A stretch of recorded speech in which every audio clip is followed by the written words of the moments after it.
Welcome back to STRATCAST, a pure romance podcast created just for our consultants and our sales force. My name is Alexa, and I have a different audience member crew with me today. Her name is Stacey Berkheimer. And Stacey, say hello. Tell us a little bit about yourself. Well, Alexa, first and foremost, I am super excited to be here. Ooh. So, and especially the topic that we're going to cover today is one of my absolute favorite. But, you know, just to kind of give people a little background, I literally have 14 years with Pure Romance. That's incredible. Still actively working my business. Yes, you are. Yes, because I love it, right? Mm-hmm. So, but I also kind of have a dual role now. I gave myself a title as consultant advisor. Oh, and yes, fancy. Thank you. I made that up. But, you know, the beautiful part of it is I get to work with such an incredible group of people here at the Pure Romance corporate office, and get to have a role in what we help consultants, you know, things that they can do in their business. And so I get that nice little dual role of hanging out with you guys here at the corporate office and then still being on the field working as a consultant. And I'm going to be completely honest, you have taught me probably 80 to 90% of what I know when it comes to sexual health and sexual wellness information and being a consultant. And Stacey is truly someone who can explain the business and what she does in a way that you can take it immediately and run with it. You can take that advice. So that's absolutely why we had to have her on the show. And so let's just get right down to it. So today's topic, we're actually going to discuss the industry that Pure Romance supports, and that is what we're calling sexual wellness. Now, Stacey, I know that you know since you've been with us for about 14 years, prior to calling it sexual wellness, we called it sexual health. But we've transitioned that a bit because of kind of this association with the word health. So tell me a little bit about what you've noticed in that change, why we're kind of getting away from health and this wellness concept. Well, I think back to when I started Pure Romance. You know, I was like every other consultant. I had no idea how to talk about, you know, it seemed like my mind wanted to hyper focus on bedroom accessories. You know, yeah. I don't even know that I can call them toys anymore, right. You know, but I remember trying to figure out how I was going to talk about this business that I was so proud of, but people weren't open to hear what I had to say. And I learned early from some, no, and people rushing away from me. I learned very early that it was the word sexual. It was, how I was talking about it, and health. I'm not a physician. And so that was always very difficult for me. And as a company, we've always talked about the wellness side of it, because we've got everything for everyone. We've got bath, beauty, relationship items, and intimacy products, right? So I think that just like society has changed into more of a wellness, well-rounded wellness, we think a lot about mental health wellness. So it would just make sense that we would become a wellness company who deals in, sexual products. Right. And I know that you're also very close to the Patty Brisbane Foundation. So we've talked about the fact that now Patty Brisbane Foundation is really adopting more of that sexual health kind of terminology, in the sense of they support and they fund research that looks into the impact of perimenopause and menopause, intimacy-related dysfunction after cancer treatments, libido and desire, truly sexual health-related topics that they have become the experts at. So while Pure Romance is kind of making this shift to wellness, we still have a very, the founder of Pure Romance has started the Patty Brisbane Foundation to keep that momentum of we absolutely back sexual health. And so, and you can get that through the Patty Brisbane Foundation. Well, and you can sprinkle that as consultants. I learned very early, that's what my passion was. You're going to make money with this industry just because of you. I feel like you're more successful if you can kind of sprinkle the wellness, the health information in through your demonstration to actually show how these products are going to enhance a life. And, very early I learned to make sure that when I was introducing my, the beginning of my party, I always talked about the Patty Brisbane Foundation because I felt like it made me it qualified me. It qualified me to be in the room. And if I could tell you before the demonstration started that, we are going to focus on 4 main areas. And that is what the foundation of this company is. We're going to talk about menopause. We're going to talk about cancer treatments for women, what their intimate lives go through. And we're going to talk about, vaginal disorders or vaginal pains and things that women go through that your doctor can't even explain. And, and I just think that it made people kind of perk up and listen up a little bit, it validates and kind of confirms what you're bringing to the party. And Stacey, you are really, really good at what we like to call edutainment. So you're bringing the facts, but you're also very entertaining when you have a party, which is why I believe you're so incredibly successful and years of success. Yeah. Milk it. Okay. She's making these facial expressions that I just wish you all could see right now. And so with that being said, this is a good way to transition into kind of what we're going to talk about today. So a little bit of background before we get into it. So we've talked about who Pure Romance is, what Pure Romance is on a previous podcast. So it's important to understand how we position ourselves within this industry that, like you said, can be taboo, a little bit off limits. You said that you would just get the no or the shut it down, and you learned how to kind of adapt to this approachable language, but also at the same time, you are using language that validates you and you stand in your presence in a room so that people are open to listening and learning from you. So, I think the other thing that's important to kind of hit with this when it comes to this industry is that it's often not presented with the correct information or enough information.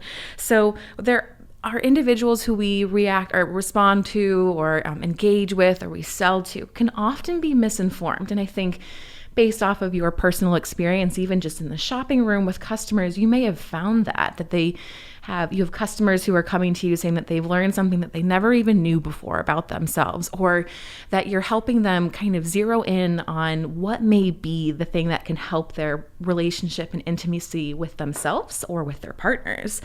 And so I think the other thing is that when it comes to this world of this industry that we're in, we're so often taught an attitude to have towards it rather than this informative, knowledgeable approach. So I want you to tell me a little bit. I know that since you've been here with us for so long, you've probably seen some growth in the industry itself in terms of acceptance and how people engage with you. So we know that when Patty started this company, she was met with resistance immediately. I mean, how it's a woman who was owning it and selling these intimacy products. And of course, people are going to say, and have some hesitation and reservations with that. But how have you kind of seen a difference in it all? Well, I even in just the 4 years that I've been here in Cincinnati, and first and foremost, I will tell you the very first time that I actually personally got to be in a room when I first moved here with Patty, and at that point, I was already 10 years into the business. I had a successful business. I really was about educating on sexual health. But the minute I was in a room with her and she was sitting with a doctor, and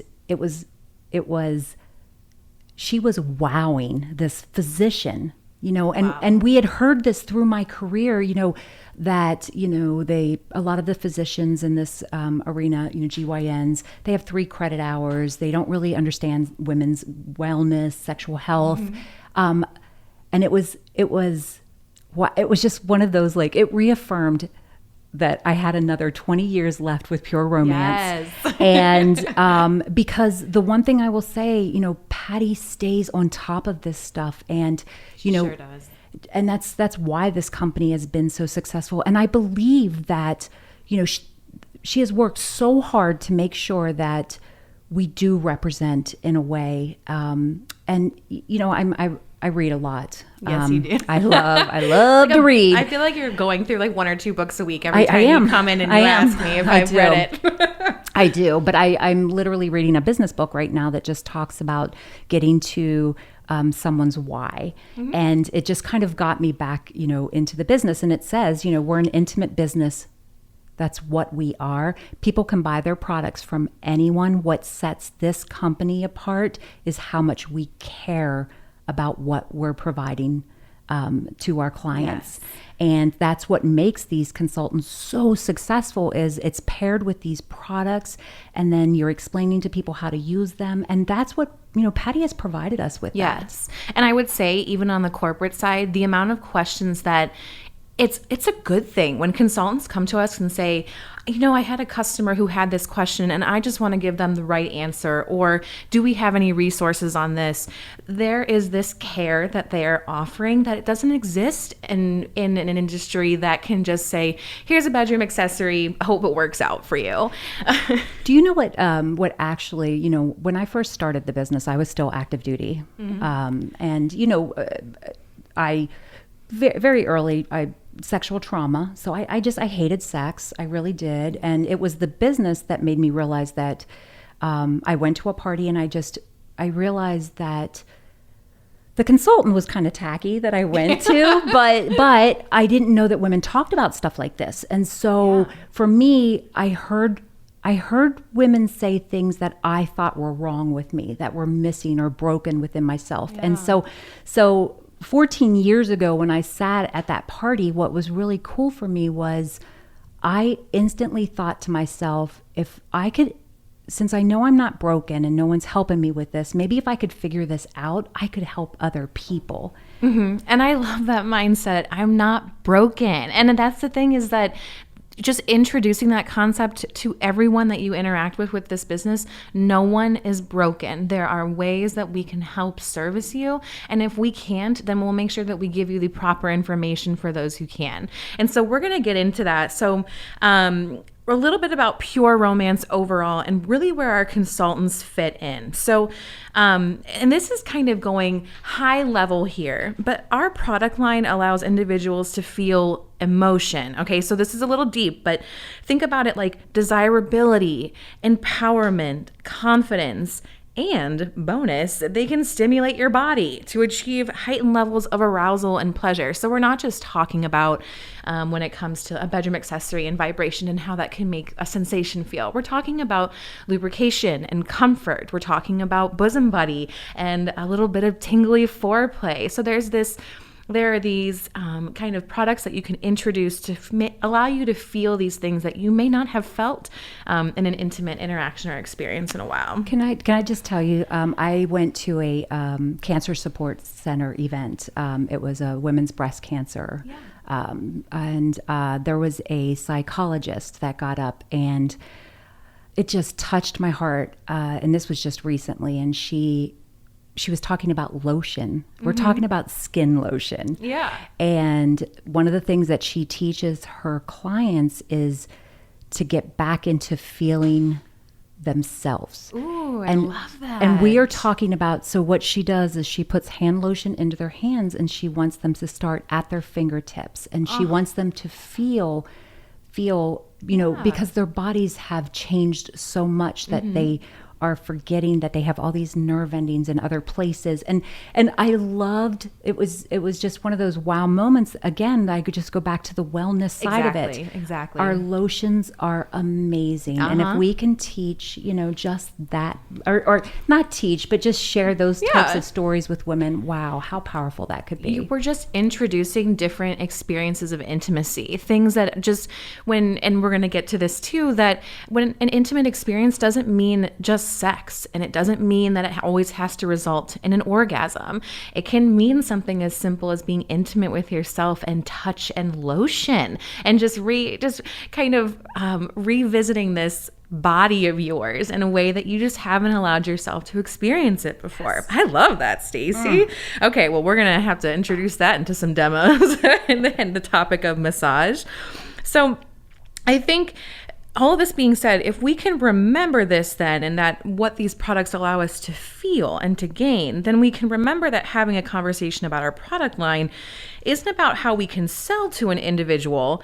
Rather, it's how we can approach them and their interest, this pain and pleasure model. So we're having a conversation about a product line is understanding your customer's preferences as it relates to intimacy. So, and I think one of the biggest questions that we get is, well, how do you, how are you going to consider relationships that are out of the heterosexual norm? How are you going to have a conversation with someone who may be transitioning? How are you going to, and this has come up because it's starting to become something that's widely talked about. And I love that. I love that we're having conversations about it.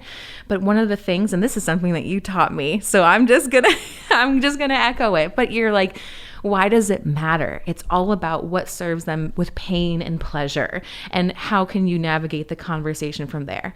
I don't need to know anything else about you, what your interests are, I just want to know what makes you feel good and what makes you not feel good. And then you can go from there. And what are you looking for? Yeah. Right? I mean, sometimes I think we just get into our head, and my counseling background is what taught me that. I wish I would have learned it early on, is to shut up and let someone tell you, tell you instead of making those assumptions. It doesn't matter if what gender you are, what you identify as. I just want to know how can I help you? Yes, exactly. And so, that is so important and valuable in what we do at Pure Romance. So in order to get there, we're going to walk through some of the conversation and presentation tips, as well as shopping room exchanges that you might have. So we will give you some kind of verbiage to use so that you feel more confident and comfortable when it comes to presenting sexual wellness or wellness products and talking about pure romance and intimacy, and then empowered so that you can inform these individuals and customers and really offer the best customer service experience. So first things first, I think one of the things that we deal with a lot in the training department is, how do I say this instead of that? Or how do I avoid, what is the proper terminology? And so we'll get down to it. But the first thing that is the most important is that across all conversations that we have, even when we're presenting the product, it is so important to use more inclusive language.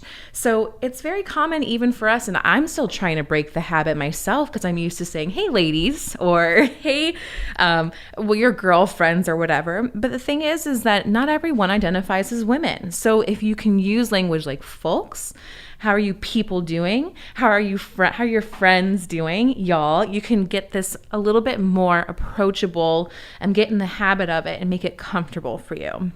I think the other thing that we commonly that we're changing now is, instead of saying and assuming that your husband or that your partner is a husband, we're just saying, just keep it at partner. So what is your partner interested in? Or if you think about intimacy with your partner and avoiding this husband or wife and just kind of a black or white scenario, when you just it kind of closes and shuts off that mindfulness or that interested engagement with a customer who might be just looking for what would allow me to feel good and what doesn't make me feel good. And then the other things that we would do and suggest are using neutral pronouns like they, them, and theirs. And I think that this is a really great example. So when we talk about they, them, and theirs instead of her, hers, or his, or him, in the sense of, so what if someone just left their phone in a cafe, right? So we think about our Pure Romance cafe lunch table. Someone left their phone. Your first question would be, whose is it? Is it their phone? It wouldn't be, is it his or her phone? You wouldn't immediately go to some pronoun that would define it. You would just use a general pronoun. Same exact thing. So using they, them, and their. So when you're talking about, for example, if your hostess is inviting friends over, you can say, let's invite my hostess is inviting their friends over, not her friends over. Language like that. And then the other thing that kind of goes into this is that instead of assuming that male equals penis and female equals vulva, you're going to use the language an individual or a person with a penis, or a penis-bearing partner, or an individual or person with a vulva. So why? Why do we do these things? Well, the issue is what has happened is that anatomy doesn't associate with identity. And that's what we're learning too. We're working towards adjusting to this more inclusive language. So remembering that an individual may not identify as male or female based on their assigned sex at birth will again help you keep this open dialogue and conversation that feels more approachable for someone that's sitting in the room and you're not assuming anything about them. I think it also opens up, a lot of people are a lot of people struggle with this because it's a change, right? Change is hard. I mean, I'm still struggling. Well, it's a struggle because it's a change. As a society, we have done, but the fact that we're so aware, and I think that's what makes a difference, is that we're so open to like, I'm going to make mistakes with it. Please let me know, and I will try to correct and adjust the best that I can. Yes. But as a saleswoman, which ultimately we're doing, if we're an intimate based business, when you don't try to change and to make others, you're limiting so much of your business. You are. And especially within an industry that's adjusting to it, we need to adjust too. And that is healthy. It's normal. It's wellness, right? That's right. And okay, so let's get into the fun part of it. So along with this, so there's all-inclusive language, but there's also proper terminology. And we're going to say things that we don't like to say just for purpose of example. But so I've heard this before. As soon as I started at Pure Romance, so I've been with Pure Romance for about 4 years myself. And I just remember hearing language that I was like, oh, there might be a better word for that. And so, for example, instead of saying something like balls, if you're talking about stimulating balls, you can say testicles, right? So let's keep this going. So instead of saying something like lips or like, the second pair of lips, I'm just cringing when I say I can't. It's so hard to say. Use proper terminology like labia. And let's use this one as a good example. So say this word, every time I always mess it up, but I think I'm going to get it this time.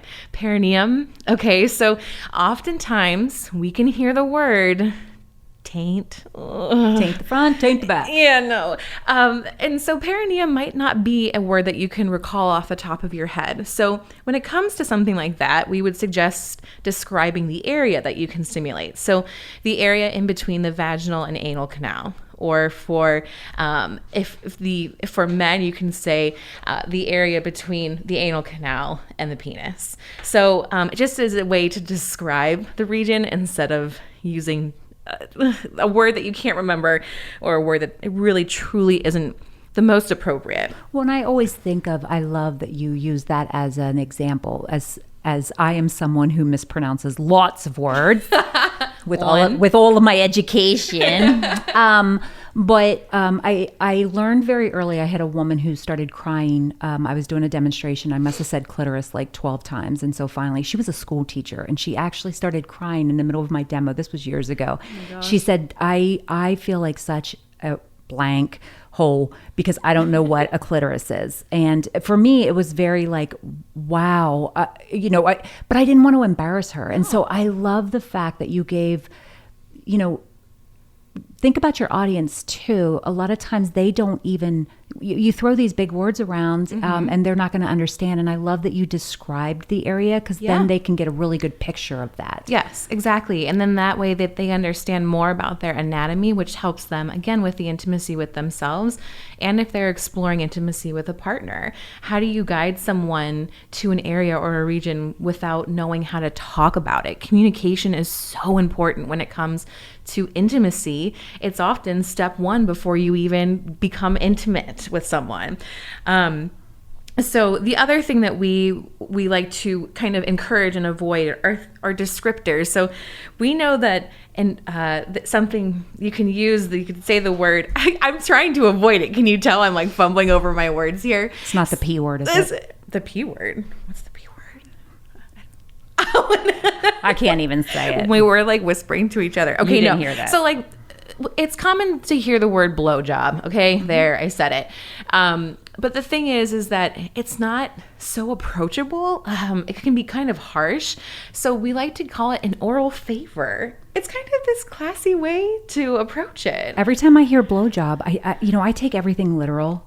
And so I'm like, never once have I blown on it. It just doesn't happen, right? So it's not even the right word. I know. Right. Exactly. So who even came up with that? We're just going to throw it out. We're going to just throw it out the window. Okay. And then the other thing, kind of relevant to what you just shared about the party guest who didn't know what a clitoris was, is that whenever you're talking about a body part, to use anything but a nickname. And this is important for so many reasons. And I don't want to get into kind of the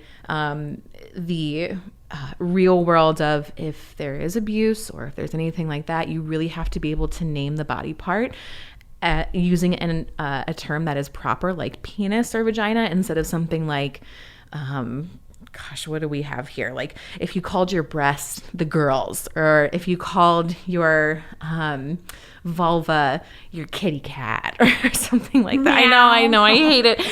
We're still cringing through these things. It's just so important to be comfortable using this language, because that what happens is it's not just you who's getting comfortable. Now you're allowing and you're giving permission to your guests to feel comfortable. And then those guests and those people who are at those party feel comfortable passing that on to people around them. If they are having the conversation, think about if they have children. Now you are giving them this information and this permission to use these words that at one point they may have been taught an attitude about. Oh, don't say penis. Don't say vagina. No. That's not allowed. Like, why? That's the anatomy. That's what it is. You got an arm, you got a penis. Yeah, exactly.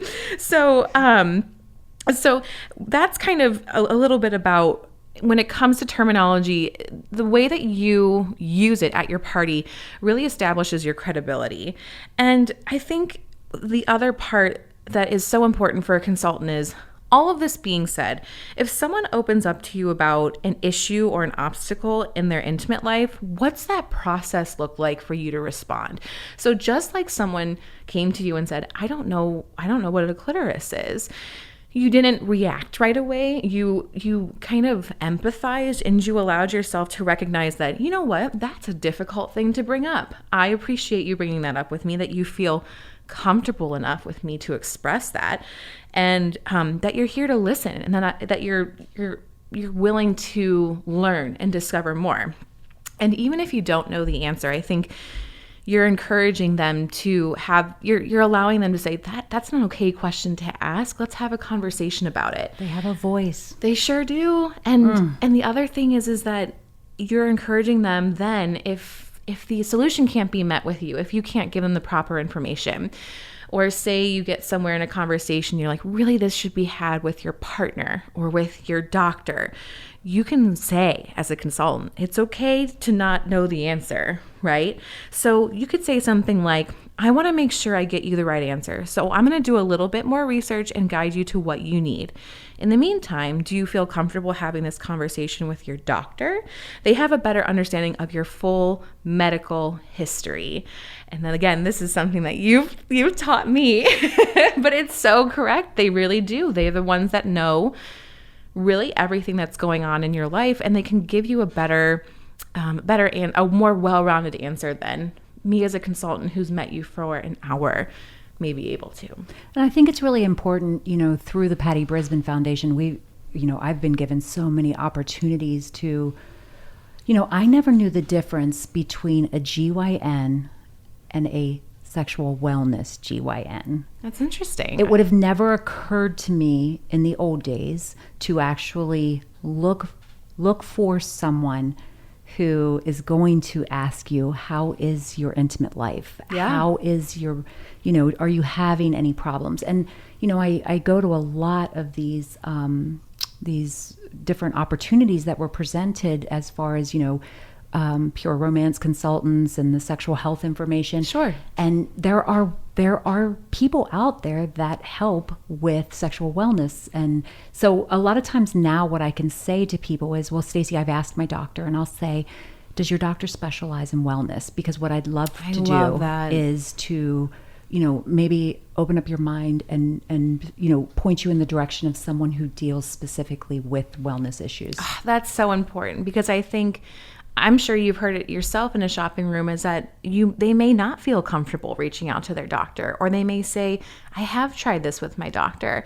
And that way you can say, you know what, let me point you in the direction of someone who can have this conversation on intimacy with you. That's so cool. I love that. I love that you've been able to differentiate that and make that difference and invite them to acknowledge that there is a difference, and it's okay if your doctor may not want to answer those questions with you, because let me find someone, or let me help you find someone who will, or give you some resources for that. So good. Okay, so all of this knowledge, all of this proper terminology all together, how do you fuse this all into a customer conversation? If you think about your shopping room experiences that you've had, or one-on-ones, this is truly a world that you live in. So I'm gonna lean on you heavily to kind of walk us through it. So I think one of the things, again, that I learned from you is that part of this shopping room is just being prepared to listen and understand, but not just that, be prepared to ask questions instead of jumping to a solution immediately.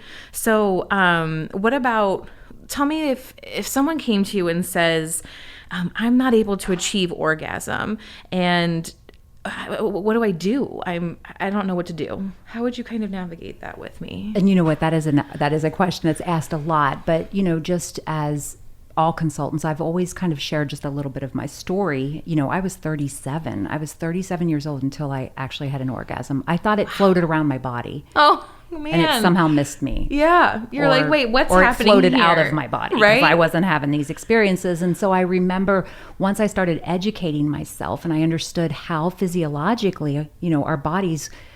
Absolutely. I knew I wasn't broke. I just needed to warm up my oven a little bit, right? So I think because I share this, just very brief, relatable story, and then that opens up the questions, right? So I'll say, if you don't mind, Alexa, could I role play with you? Yeah, let's role play. I love it. So, all right. So Alexa, you heard my story a little bit. So first and foremost, I want you to know that there's a lot of people who, are having issues experiencing orgasm. Yeah. And have you ever had an orgasm? I don't think so. I'm not sure that I have. I mean, I've heard about it, and I mean, certainly I feel like I've probably faked it before, but I don't know. I don't feel like I know the answer, and if I've ever achieved it. So does intimacy, does it feel good when you're experiencing it? Or yes. Yeah. Your face just lit up. It feels good, right? But it's everything feels good, but it's like everyone says it's this wow moment, and I don't know if I've had that. Well, first and foremost, I think you should be glad that it feels good. And that's what's really important. It's not always going to end in this, explosion or something that we see on TV. Yeah. And so first and foremost, I want to congratulate you on actually enjoying intimacy. And, I would say to you, does your partner have are you experiencing with any type of bedroom accessory? No, I've never actually used a bedroom accessory before. Okay. And honestly, Stacey, I've never touched myself or stimulated myself before. Okay. So what it sounds like to me is you're just looking to maybe enhance your intimate life because it's already good, right? Yes. Yeah. It sounds like it's great. It feels actually. great. Yeah. What type of things are you and your partner into? Well, we're very touchy and kissy, and skin-to-skin contact is very important to us. And we definitely like to stimulate each other. But I think there's something missing when it comes to how long, I guess, I'm being stimulated before we engage in sex and penetration. Sure. Well, so, during my demonstration, you heard me talk about preheating that oven. Yeah. And for a lot of people who, have the blessing of a vagina, Just kind of understanding that it is not a bad thing to want to preheat that oven. Yeah. The longer that oven is in preheat stage, right? And we're referring to the vagina. Yes. And through the massage, the different products that we talked about, the topical creams that you can apply to the clitoris and kind of helps, get that preheat going. But I want you to understand that these are just enhancement products. And the longer that you can spend in that preheat, what it does is, we talked about the clitoral legs and how the longer that blood flow is heading, the clitoral legs are going to swell and it's going to kind of swell that area. Yeah, so pretty much anything that you would be interested in, lubrication, we're always going to, I just believe in lubrication and protecting that inside lining. But, we could talk massage. Yeah. We could talk clitoral. What items really interest you? Well, you showed me a bedroom accessory, and I think I want to walk away with one of those tonight.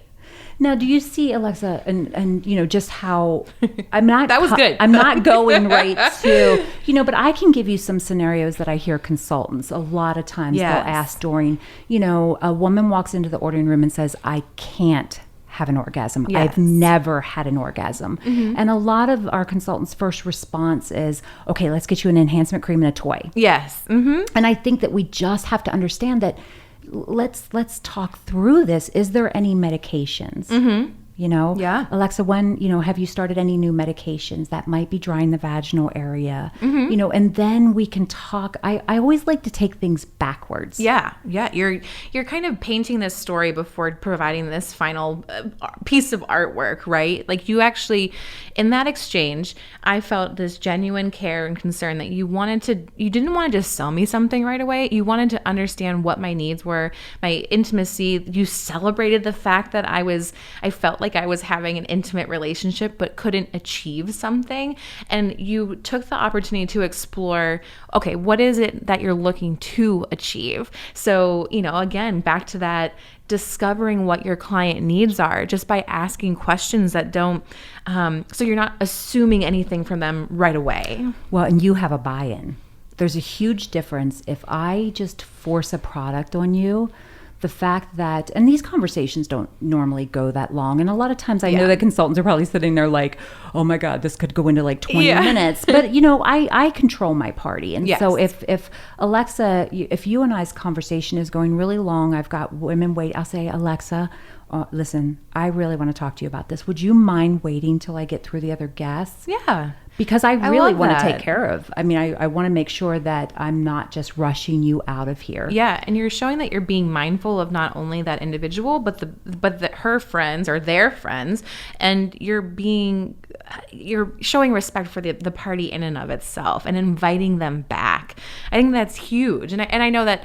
And I think the other thing that you said that I really liked is that I have an investment in it, in the sense of, and here's how I interpreted that, is that you're not just saying, okay, here's a product to solve the solution for you. You've started to paint this picture for me of what I can expect or how to approach using this as an experience instead of just a product. It's creating an experience around this product that now, if I come back to you, I'm not going to say it didn't work, right? Like I'm probably just going to say, you know what? I'm not sure that this was right for me, or this element isn't working. What advice do you have? You've now established this long-term relationship with me that truly is a pure romance consultant and what we can offer our customers. I am no one's one-night stand. No. I love that. No, you sure are not. So I think the other thing is that I love that you kind of touched on that this whole intimate experience, and we mentioned this earlier, doesn't have to end or result in an orgasm. As I was role playing with you, it was, I don't know if I've had an orgasm. And you were saying and giving me permission to say, it's okay if you haven't. Like we don't have to, that isn't the end result of an intimate experience, especially if you're happy with your intimacy right now. So I'm not going to make you feel like it's any lesser. I'm going to validate how you feel because you're telling me that it still feels good. So you're not immediately going to that solution. I love that so much. So, Let's walk through this. So if they've never used a bedroom accessory before, or they're new to toys, what are some questions that you just might ask them? And you can just... Yeah, no, I'll just, Stacey, I really want to explore a toy. I'm so excited for you. Good for you, Alexa. But, you've never used a toy before? No. Okay. So now we went through a couple of them. Which one, are you looking more external, like that vulva area, focusing on the clitoris, the massage, or are you looking for something more that you'll have options? You can use it outside and inside, because it will really help us narrow down what you're looking for. I like that. So you're asking me questions about where I want to be stimulated. So I think other questions that you can ask are, if they have used a bedroom accessory before, do you have a preferred form of stimulation that you enjoy? Because we have a variety. We have pulsing patterns. We have straight pulsing patterns, or what do we call... there's just a variety. Three speeds, three pulsing speeds. That's what it is. We have different forms of stimulation that we can offer. Rotating beads, thrusting motion. What are the things that make you feel good? And I think that you can also talk about price point at the very end of it. I think that you want to find the perfect fit for them first before you navigate through the question of price point, because truly, again, you're providing this experience with this product, and you want to make sure they walk out with the best thing. And it also goes back to, how often are you shopping for yourself in intimacy products? A lot of individuals don't shop for it more than one time a year. So really treat yourself. If you feel like there's this product that's speaking to you, go for it. So that's why we want to encourage them to go after and hit that price point kind of after they get through all of those other features and benefits that can navigate them to helping their customer make a decision.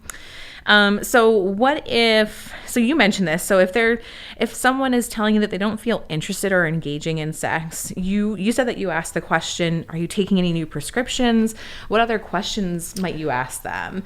Well, I think one of the things that I get asked a lot, I get a lot of Facebook messages and, consultants asking questions, I think first and foremost that you have to understand whether a woman has had the birth of a baby, she's menopausal, she's been through cancer treatment. Changes. Find out don't assume the problems that she might be having. Is my first someone says, Stacey, I'm 20, but I got a client that's menopausal. Do I just offer her lube and O? And I'm like, well, is that what she needs? Yeah. Because I want to make sure not all women are created equal, or not all vaginas are created equal. There we right? go. Yes. So, what is she looking to improve, right? Don't ask what issues are you having. What are you looking to improve? Yeah, I love the way that you frame that. So, well, I'm having some dryness. All right, well, let's talk about we'll talk lubrication, but let's first talk, are you preheating your oven? And I use that preheat of the oven analogy is because most people don't understand what foreplay is. Yeah. And that could just be this simple solution rather than providing this entire system of solutions. I always remember when I first started, I sold my first bedroom accessory and I had never used a toy before, so I didn't know. And the girl called me and she's like, it doesn't work. And I was like, what did you do with it? She said, I put batteries in it and stuck it in my vagina. And I was like, okay, and I didn't know what to say to her. I just assumed. But now what I would say to someone who said that was, how did you preheat your oven? Did you use the clitoral stimulation to get the blood flow going so that you could, get things going? Did you use a little bit of an enhancement cream? Definitely, are you using your lubrication? Like there's so many other things that need to be considered. And so that's, I go back to, no matter what, if, Stacey, it's dry. It's so dry. Yeah. Okay. Well, let's talk a little bit about, is it dry during intercourse? Is it, are you, just uncomfortable? Meaning a lot of times if you're not producing, your own lubrication because of hormones, what happens is those walls get so dry that it's not even about sex. I just want to be able to sit, Stace. Yeah. So that's why I think it's important not to assume everything is penetration. Everything Yes. is, and just ask. Yeah. And know your products. Well, Stacey, this has been incredibly informative, and I know that we could talk about this for forever. And before we kind of wrap this up, I do want to say, so again, you are so well spoken about this topic, and I think it's so important for consultants to understand, for myself to understand too, that you've been doing this for years, and that you've adjusted, that you've learned, that you've accepted, that you have grown with this industry, and you've allowed yourself to grow. And I think that is going back to the beginning when it talks about all-inclusive language, proper terminology. You're allowing yourself to grow and be open to the knowledge that we're offering to not only just from corporate to the consultants, but consultants to their customers. And so instead of kind of, we could go on forever, but we want to refer you to some resources. So of course, on your Consultant Online Office, we have all of the best information under the training tab. And then when you click the drop down, it'll show sexual wellness. And within that, at the very bottom, if you click on the Indiana University portion of that, we are so proud to offer a 14-unit course designed by Indiana University called Promoting Sexual Health, the Basics and Beyond It, which is just for pure romance consultants. So be sure to check that out. It can help you kind of get a better understanding. It's a unique training program designed just for our consultants and our sales force. Of course, the Patty Brisbane Foundation, we talked about that earlier. So head to pattybrisbanefoundation.org for more information. The Living with Change Foundation, this was started by our founder's son and president and CEO, Chris Ciccinelli, with his wife, Jessica. And this is so great when it talks about transitioning and children, and really giving them this platform to feel comfortable and navigating this conversation in this world of change that we can be receptive to, and we can try, right? So of course, during this podcast, even we may have said his and hers, and we make mistakes too, but we as long as you are mindful and open and you're working on it, I think that is a huge step forward. So keep at it, keep consistent with it. And other than that, thank you, Stacey, so much for joining this podcast. It's been fun. Thank you. And we will be, we'll chat again soon, and we'll have some more fun topics coming up for you. So thanks again. Thank you.